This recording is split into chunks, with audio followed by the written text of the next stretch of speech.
ఉగ్రవాద మూలాలపై ఎన్ఐఏ విచారణను ముమ్మరం చేసింది. లోతుగా దర్యాప్తు చేస్తోంది. పేలుళ్ల కుట్రకు వ్యూహం పన్నిన విజయనగరానికి చెందిన సిరాజ్ ఉర్ రెహమాన్, హైదరాబాద్ కు చెందిన సయ్యద్ సమీర్ పై చట్టవిరుద్ధ కార్యకలాపాల నివారణ చట్టం, పేలుడు పదార్థాల చట్టం, బిఎన్ఎస్ లోని వివిధ సెక్షన్ల కింద కేసులు నమోదు చేసింది. ఈ క్రమంలో విజయనగరంలో రెండవ రోజు ఎన్ఐఏ అధికారుల సోదాలు చేస్తున్నారు.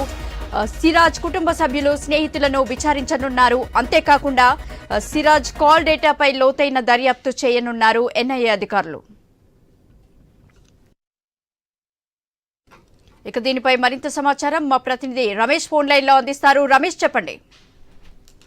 ఇప్పుడు మనం చూసుకుంటే విజయనగరం ఒక్కసారి ఉలిక్కిపడిందని చెప్పాలి. ఎంతవరకు మత సామరస్యానికి పెద్దపేటగా భిన్నత్వంలో ఏకత్వంలో ఉన్న విజయనగరం జిల్లాలో, అందులోని రాష్ట్రంలో కూడా ఇటువంటి సంఘటనలు, ఇటువంటి ఉగ్రమూలాలు విజయనగరం జిల్లాలో ఉన్నాయంటే ఒక్కసారిగా విజయనగరం అంతా ఉలిక్కిపడిందని చెప్పాలి. అయితే ఉగ్రవాద మూలాలపై ఈ సిరాజ్ ఇక్కడ ఉండడము, ఈ తర్వాత ఈ పేలులకు సంబంధించి సామాగ్రిని కూడా ఇక్కడే కొనుగోలు చేయడము, ఇటువంటి అంశాలపైన అయితే ఒక్కసారిగా పోలీసులు, ఎన్ఐఏ అధికారులు ఉమ్మడి ఆపరేషన్ ద్వారా వాళ్ళని పట్టుకోవడంతో బయటకు వచ్చిన నేపథ్యంలోనే పేలుళ్ల కుట్రకు వ్యూహం పన్నారని చెప్పాలి. అయితే ఈ విజయనగరానికి చెందిన సిరాజ్ ఉర్ రెహమాన్, అలాగే చెందిన హైదరాబాద్ కి సయ్యద్ ఈ చట్టవిరుద్ధ కార్యకలాపాలు చేపడుతున్నారని చెప్పేసి పేలుళ్ల పదార్థాల చట్టం కింద వివిధ సెక్షన్ల కింద కేసులు అయితే నమోదు చేశారు. అయితే నిన్న సాయంత్రంకి ఎన్ఐఏ అధికారులు విజయనగరం చేరుకుని అసలు ఈ ఉగ్రమూలాల కారణం ఏంటి, ఈ సిరాజ్ ఒక్కడైనా, వాళ్ళకి సహకరించిన వాళ్ళు ఎవరు, ఇతర బంధువులు ఉన్నారా, లేకపోతే ఇంకెక్కడి నుంచైనా సహకారం వస్తున్నాయా అన్న నేపథ్యంలో విజయనగరం వ్యాప్తంగా ముస్లిం సోదరులు అయితే ఒక్కసారిగా కొంగుతున్న నేపథ్యం ఉంది. ఎవరెవరు ఉన్నారన్న నేపథ్యంలోనే వారికి కూడా ఒక్కసారిగా కంగారుగా ఉన్న నేపథ్యం మనం చూస్తున్నాము. అయితే ఈ సయ్యద్ సునీల్ చట్టవిరుద్ధ కార్యక్రమాలు చేశారు. అయితే పేలుడు పదార్థాల చట్టం, టీఎస్ఎన్ లో వివిధ సెక్షన్ల కింద అయితే కేసులు నమోదు చేశారు. ఈ క్రమంలోని ఈ రోజు రెండో రోజు కూడా ఎన్ఐఏ అధికారులు సోదాలు నిర్వహిస్తున్నారు. జిల్లా కేంద్రంలో, ప్రధాన కేంద్రంలోని అదే గండస్తంభం అని, కోట జంక్షన్ అని చారిత్రాత్మక ప్రాంతాల్లో కూడా ఎన్ఐఏ బృందాలు సభ్యులు తనిఖీలు చేపట్టి వాళ్ళ వివరాలు సేకరించే ప్రయత్నం అయితే చేస్తున్నారు. అయితే ఇప్పుడు చూసుకుంటే మీడియా కవరేజ్ కూడా వాళ్ళు అనుమతి ఇవ్వలేని పరిస్థితులు అనే అధికారులు ఉన్నారు. ఒకవేళ కవరేజ్ కి వెళ్ళిన వాళ్ళ దగ్గర సెల్ ఫోన్లు, కెమెరాలు కూడా లాక్కునే ప్రయత్నం వాళ్ళు చేస్తున్నారు. అయితే దీన్ని బట్టి మనం చూసుకున్నట్టయితే గోప్యంగా వివరాలు సేకరిస్తున్నారు, గోప్యంగా విచారణ చేపడుతున్నారు.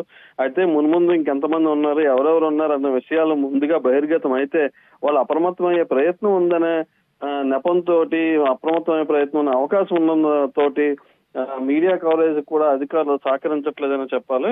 ఒక రకంగా చూసుకుంటే జిల్లాలోని ఇదే మొట్టమొదటిసారి ఉగ్ర మూలాలు ఉండడం అనేది ఇదే మొదటిసారి. దీంతో ఒక్కసారిగా నివ్వెరపోయారు జనాలంతా.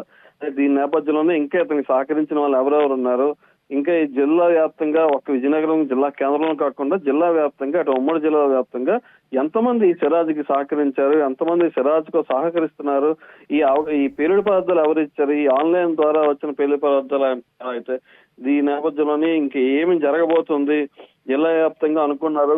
ప్రధాన కూడలలో కూడా పేలుళ్లు చేసే ఆలోచనలో ఉన్నారని చెప్పేసి ఇప్పటికే పుకార్లు షికార్లు చేస్తున్నాయి. అటు కోట నేపథ్యం, ఇటు కోట గాని, అటు మనం బొబ్బిలి కోట గాని, ఇలాగ జిల్లా వ్యాప్తంగా చారిత్రాత్మక కట్టడాలకి, చరిత్రకి విజయనగరం జిల్లా పెట్టింది పేరు. ఇటువంటి చారిత్రాత్మక నగరంలోని ఈ ఉగ్రదాడులు గాని, ఈ పేలులు గాని చేసే ఆలోచనలో ఉన్నారా అన్న నేపథ్యంలో కూడా, ఆ కోణంలో కూడా అటు ఎన్ఐఏ అధికారులు, ఇటు ఇంటెలిజెన్స్ అధికారులు, ఇటు పోలీసులు కూడా దర్యాప్తు ముమ్మరం చేస్తున్నారు.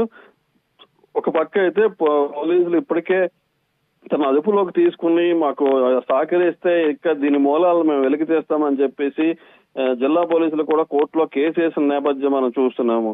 చూసుకుంటే దీని మీద ఈ దర్యాప్తులో పూర్తి స్థాయిలో జరిగితే మాత్రం ఇటువంటి సిరాజ్కి సహకరించిన వాళ్ళు, ఇటువంటి సిరాజులు ఇంకెంతమంది ఉన్నారు అని భవిష్యత్తులో తేలనుంది. ఈ తేలే వరకు కూడా నివురుగప్పిన నిప్పులాగా విజయనగరం కాకుండా ఉత్తరాంధ్ర వ్యాప్తంగా విజయనగరం ఉత్తరాంధ్ర కూడా అలాగే ఉండబోతుందని చెప్పేసి పలువురు చర్చించుకుంటున్నారు. జిల్లా వ్యాప్తంగా ప్రస్తుతం ఇదే హాట్ టాపిక్ గా నడుస్తుంది. అయితే ఈ సిరాజ్ ని అదుపులోకి తీసుకుని పోలీసులు మరింత విచారణ చేపడితే అటు ఫోన్ కాల్ డేటా కూడా చేపడుతున్నారు. ఫోన్ కాల్ డేటా ద్వారా కూడా సమాచారం సేకరించే ప్రయత్నంలో పోలీసులు ఉన్నారు. అది కాకుండా ఇంకా స్వస్థలంగా సొంతంగా తన ఉండే ఒక ప్రదేశంలో ఉండి మరో ప్రదేశంలో రూమ్ అద్దెకు తీసుకుని ఆ ప్రదేశంలో పేలుడు పదార్థాలన్నీ సేకరించి ఉంచి ఆల్రెడీ గతంలో కూడా డమ్మీ పేలుళ్ళకి సంబంధించి చేస్తున్నారు. దీని పూర్తి వ్యాప్తంగా మనకు తెలియాలంటే పూర్తిగా పోలీసులు సమాచారం అందిస్తే గానీ మనకి ఎటువంటి సమాచారం అందదు. Thank you.